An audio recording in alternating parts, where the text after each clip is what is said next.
Ladies and gentlemen, boys and girls, children of all ages, welcome to the channel. Here today to discuss about WWE Monday Night Raw from March 14th, 2022 review. Yes, folks, I went ahead, I watched this Monday night at 11 o'clock, skipped through all the commercials and the bullshit. I watched the entire show from beginning to end.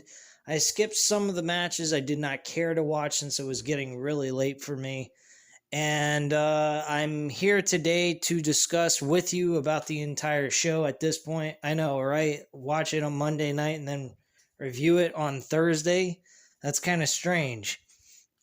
But I find things to be more important than doing a fucking review on a Tuesday night the next day after watching it till almost 1 o'clock in the fucking morning. So sitting here worrying about doing a review for Monday Night Raw is pretty retarded. Not to mention, we all know you're going to tune in and hear what I have to say about the dang show anyway, because you guys love when I shit all over WWE, because they absolutely deserve it. They're not a company that values their customers, and they don't give a rat's boo-ha what we think. So, let's get into it. We'll go into the match card, go over, the results of the matches. I'm not going to spend a lot of time like I do on my other reviews. Hopefully, I can get this done in like less than 30 minutes, because it's really not all that important. The match card is as followed. Damian Priest defeated Finn Balor. Unbelievable. The man's the freaking U.S. champion. He's defeated him for the belt. Why they had this take place, I have no idea. On a Monday Night Raw episode, no less. And now they're revisiting a rematch for these two to wrestle at the WrestleMania 38 pay-per-view.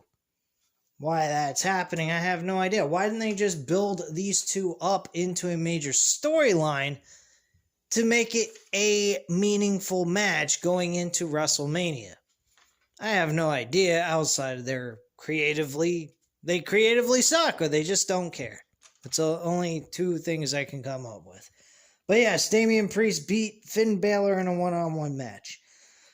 Almost defeated Commander Aziz. This was a bullshit match.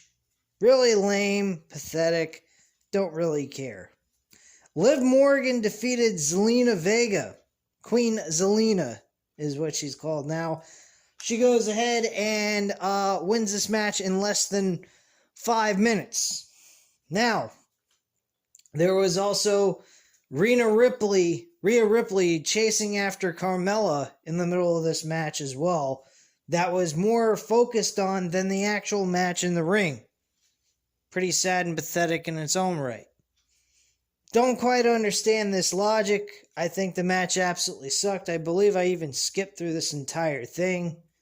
But honestly, who really gives a shit?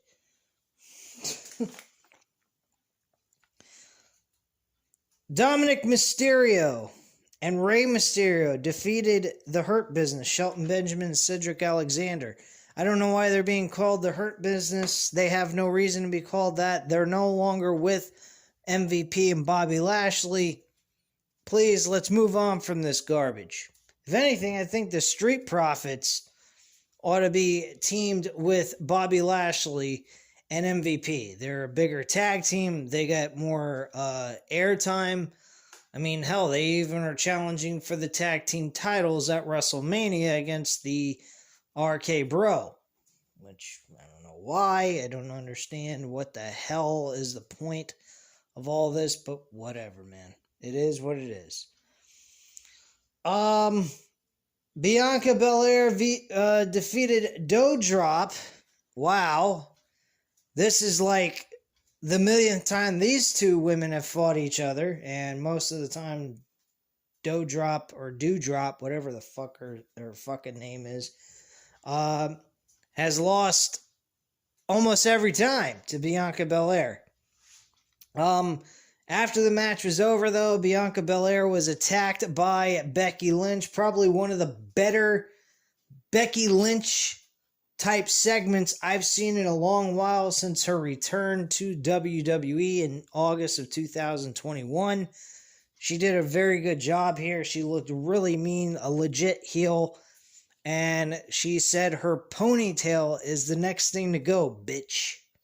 That's what she said. I hope that is not the case. I hope that they do not decide to cut off her long-ass ponytail, but who the hell knows.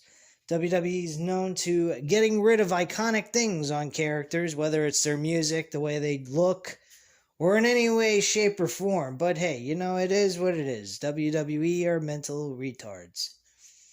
Anyway.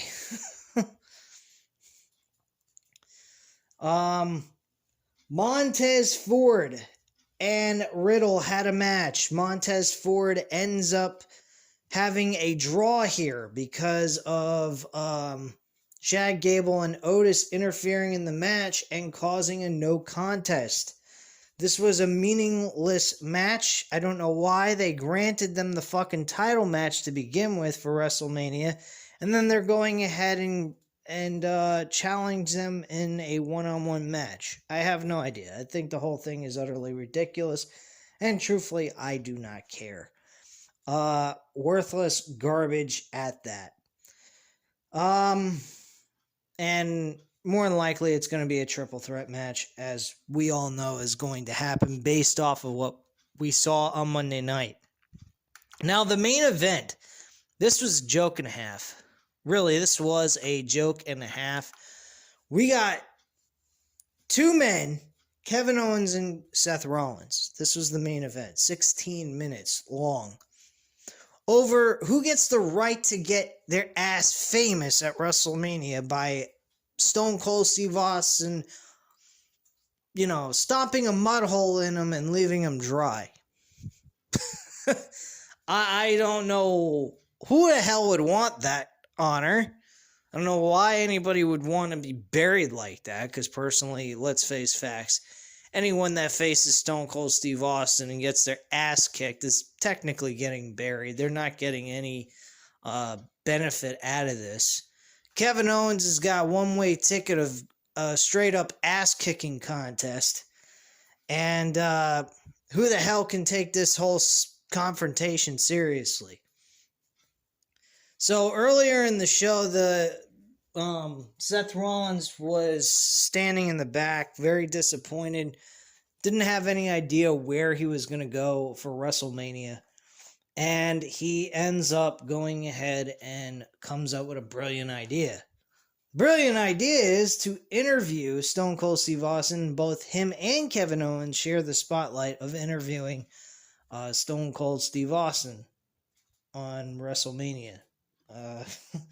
Kevin Owens, like, these two are arguing like children over who gets the right to be able to talk and interview Stone Cold Steve Austin so that ultimately Steve Austin stomps a mud hole in their asses. I have no idea why they think this is something they should be doing. I think Seth Rollins, wrestling-wise, has been magnificent as of late. His gimmick, not so much. I mean, a lot of people are saying his gimmick has been the best work he's done in years. I totally disagree. I think his best work was when he was with The Authority. I liked him with that group. He wasn't laughing all the time. I mean, he had his moments where he laughed and shit like that, but he wasn't like constantly laughing at every little thing and dancing around like a buffoon. But he really has been entertaining in his matches, and he's reminded me of when he was having his run with the Intercontinental Championship. His matches where he was the WWE champion for the first time was entertaining at certain points. But his gimmick, I'm not too fond of his gimmick. I think his gimmick is just whatever, you know? I'm not too fond of it. I don't think much of it. It's just whatever. It's just there. So I don't particularly care for it. But he deserves to have a good match. And unfortunately, there was no Cody at this Jacksonville event. I honestly don't think that Cody should ever make an appearance at WrestleMania. He should do it the night after WrestleMania. Seth Rollins, on the other hand, I don't know what they do with him. I really don't. But Seth Rollins at this point, storyline-wise, does not have a match, but we all know damn well Cody will be his opponent at WrestleMania. No matter what I'm saying, that is going to be the case because WWE does not know how to introduce real megastars like a guy like Cody Rhodes, especially a guy who led AEW in the first few years of its existence along with Tony Khan. So that's really that. I really don't know what else more to say. I would say I would go into the segments, but I don't really think it's necessary. I mean, oh yeah, Edge was another spotlight on this show that was really entertaining. I thought was good. He discussed about how AJ Styles has benefited him, and he thinks that he's benefited AJ. He thinks AJ Styles is going to come out of this funk he's been in, and he's going to bring out the best in him, and he thinks AJ's brought out the best in himself. He is gotten to the point where he's come to the realization that he needs to stop worrying about the fans, their acceptance, and so forth, because everything he has done up to this point has gotten him nowhere to become the World Heavyweight Champion. He thinks that if he followed more into caring about himself and tapping into this psycho-crazed edge that he's always had in him and reinvent himself, it would have benefited him and he would have became world champion a lot sooner in this comeback story that he's done. Me, I don't know. I like the gimmick. I think the gimmick is an improvement. I like to see the old Edge. This is more an enhanced old version of Edge, I think. Kind of like a Ministry of Darkness type of gimmick, if you really want to think about it that way. And the song, I could live without, but I get that the alter bridge they were using for Edge before is kind of old and worn out. I guess you could say is outdated for Edge at this point since he's trying to reinvent himself with a new gimmick. So I guess this is the right way to go. The song, it's, whatever. It's not a big deal. I prefer the other alter bridge song that they were using, but they're using the other side for the other alter bridge song. So, I mean, it is what it is. I personally think the show absolutely sucked. This is Monday Night Raw for you in a nutshell. I'm not really going to cover any more of this. I mean, can you guys blame me? I mean, really. This show was just meaningless. It wasn't even insulting to the intelligence. It was just meaningless garbage. We still haven't had AJ Styles return. I don't understand why he didn't show up at that segment. He's had 2 segments by himself with no AJ Styles involvement. I could understand last week's episode not having AJ Styles there, but him not being there at this one made no sense. It would have jolted the storyline a little bit. AJ Styles coming from out of nowhere and just jumping from the top rope and hitting a phenomenal forearm would have been a smart idea. It would have got a huge pop for that segment. Not that the segment was terrible or anything, but I think that added on fight or brawl, you could say, with AJ and Edge would have been good. And Edge just having a sick, demented grin on his face like he was happy that he showed up and did that. To see that he's actually brought out the best in AJ Styles as if he's a redeemer or something like that. No pun intended towards Miro, but like he's trying to reinvent not just himself but AJ Styles to make them both at a high level that they used to be at. So that's kind of what I get from this storyline, and I think it's kind of a cool idea. And it's about the only WrestleMania type match you get from any of this. The rest of the fucking card is a joke. Brock Lesnar